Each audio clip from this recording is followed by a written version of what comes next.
ذرا ایک ایسے سفر کا تصور کریں، ایک ایسا سفر جس نے نہ صرف ایک قوم بلکہ پوری دنیا کی تاریخ کا رخ موڑ دیا۔ آج ہم اسی تاریخی راستے، ہجرت کے راستے کی کہانی جانیں گے، لیکن ایک بالکل نئے انداز سے۔ ہم ان لوگوں کے ساتھ چلیں گے جو آج صدیوں بعد انہی قدموں کے نشان پر چل کر اس تجربے کو دوبارہ جی رہے ہیں۔ اور یہ صرف کہنے کی بات نہیں ہے، یہ ایک ایسی حقیقت ہے جس نے سب کچھ بدل دیا۔ دیکھیں، ہجرت صرف ایک جگہ سے دوسری جگہ جانا نہیں تھا، یہ ایک نظریے کو بچانے اور ایک بالکل نئی تہذیب کی بنیاد رکھنے کا سفر تھا۔ اصل میں یہیں سے ایک نئے دور کا آغاز ہوا تھا۔ تو سوال یہ پیدا ہوتا ہے کہ آج کے دور میں کوئی اس عظیم سفر کو کیسے محسوس کر سکتا ہے؟ اس کا جواب ہجرہ ہب جیسی تنظیموں نے دیا ہے۔ یہ لوگ ایک کمال کا کام کر رہے ہیں۔ وہ لوگوں کو اسی راستے پر لے کر جاتے ہیں تاکہ وہ صرف کتابوں میں نہ پڑھیں بلکہ خود اس روحانی تجربے کا حصہ بن سکیں۔ تو اس پوری گفتگو میں ہم دو کہانیاں ساتھ ساتھ لے کر چلیں گے۔ ایک طرف ہم 622 عیسوی کے ان تاریخی لمحات میں جائیں گے اور دوسری طرف ہم آج کے ان مسافروں کے جذبات اور احساسات کو سمجھنے کی کوشش کریں گے جو ٹھیک انہی راستوں پر چل رہے ہیں۔ آپ یوسف کے ان الفاظ کو سنیں۔ ان میں ایک ایسی خواہش ہے جو شاید صدیوں سے کئی دلوں میں زندہ ہے۔ اس سے پتہ چلتا ہے کہ یہ سفر صرف تاریخ کی کتابوں میں بند نہیں ہے، نہیں، یہ آج بھی لوگوں کے لیے ایک جیتا جاگتا خواب ہے۔ اور میمونہ کے لیے یہ صرف کوئی ایڈونچر یا ٹریکنگ نہیں تھی، یہ ایک روحانی تحفہ تھا، ایک ایسا موقع جہاں عبادت اور تاریخ دونوں ایک ہو گئے۔ یہی احساس تو اس سفر کی اصل روح ہے۔ یہ صرف باہر کی دنیا کا سفر نہیں، یہ اپنے اندر کا بھی سفر ہے۔ اچھا، اب کہانی کے اس حصے کی طرف چلتے ہیں جہاں ہر قدم پر خطرہ منڈلا رہا تھا۔ مکہ سے نکلنے کی یہ داستان، یہ رازداری، ایمان اور اللہ پر ایک ایسے یقین کی کہانی ہے جس سے کوئی چیز ہلا نہیں سکتی۔ منصوبہ بہت خفیہ تھا، رات کے اندھیرے میں نکلنا، پھر 3 دن تک غار سور میں چھپے رہنا، اور سوچیں جب دشمن بالکل غار کے منہ تک پہنچ گئے تو اللہ کی مدد کیسے آئی؟ ایک مکڑی کا جالا اور کبوتر کے انڈے، یہ وہ معجزے تھے جنہوں نے انہیں بچایا۔ یہ اس بات کی مثال ہے کہ اللہ کی مدد پر یقین کیسا ہوتا ہے۔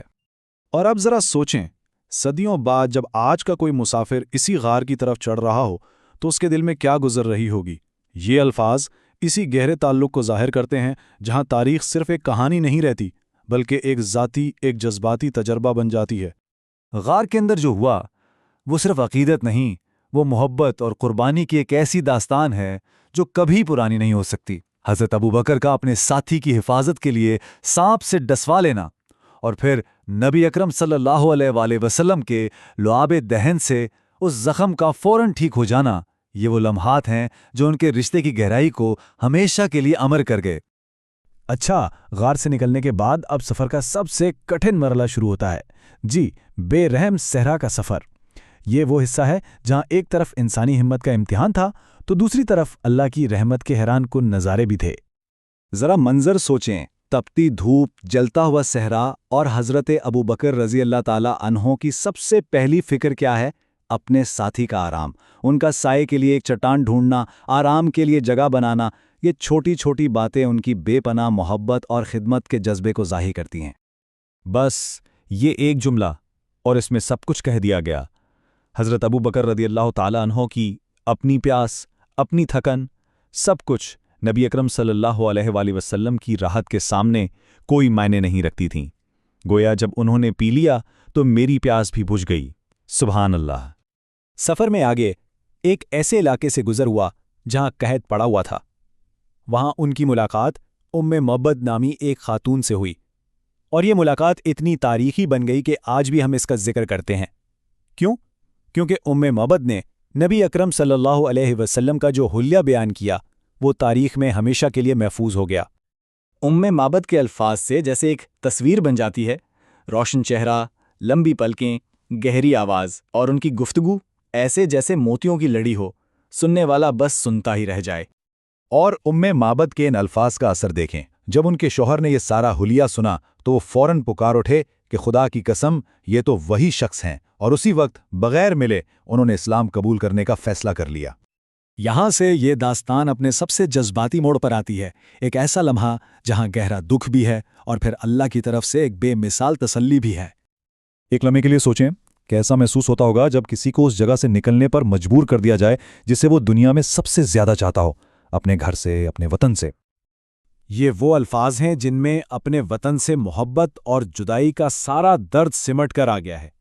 مکہ کی طرف پلٹ کر دیکھتے ہوئے نبی اکرم صلی اللہ علیہ وآلہ وسلم کی زبان سے نکلے یہ جملے ان کے دل کی پوری کیفیت بیان کر رہے ہیں۔ اور پھر اسی غم اور دکھ کے لمحے میں اللہ کا وعدہ نازل ہوتا ہے، ایک ایسی تسلی جو ہر غم کو امید میں بدل دیتی ہے۔ اور یہی وہ ٹرننگ پوائنٹ تھا، وہ لمحہ جہاں سفر کا پورا مطلب ہی بدل گیا۔ اب یہ جلاوطنی کا سفر نہیں رہا، بلکہ یہ ایک وعدے کی تکمیل کا سفر بن گیا۔ غم کی جگہ امید نے لے لی، اور اب منزل صرف مدینہ نہیں تھی، بلکہ ایک دن فاتح بن کر مکہ واپسی بھی تھی۔ اور اب ہم اس سفر کے اختتام پر پہنچتے ہیں، ایک نئی منزل پر آمد اور ایک نئی تاریخ کی شروعات۔ آج کے ان مسافروں کے لیے یہ صرف ایک جسمانی سفر نہیں تھا۔ ان کا کہنا تھا کہ ایسا لگا جیسے دنیا کا سارا شور پیچھے رہ گیا ہو۔